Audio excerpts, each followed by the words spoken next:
লোকে ঘুম থেকে উঠে সকালে উঠে কি করে? সকালে উঠে চোখে জল দেয়, আর আমার সোনার টুকরোকে দেখো এক বাটি জল দিয়ে মুখ চুপিয়ে রূপ চর্চা করছে। মা, এটাতে একটু ফেসে গ্লো আসে, তাই গ্লোটা পড়াশোনায় কবে আসবে? কি গো শুনছো? দেখো মুখে কি মাখছে, পাথরের মতো কি ঘষছিস? ওটা মাটি নাটি তো ঠিক ছিল, মুখটা তো দেওয়াল বানিয়ে ফেলেছিস। এটা স্ক্রাব।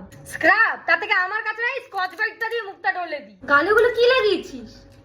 গালে ওইটা কি লাগিয়েছিস? মনে হচ্ছে দু গালে দুটো কেউ চড় মেরে দিয়ে গেছে। দুটো গালগুলো জোকারের মতো লাল হয়ে গেছে কেন? কেউ চড় মারেনি মা, ওটা ব্লাশ। কি ব্লাশ?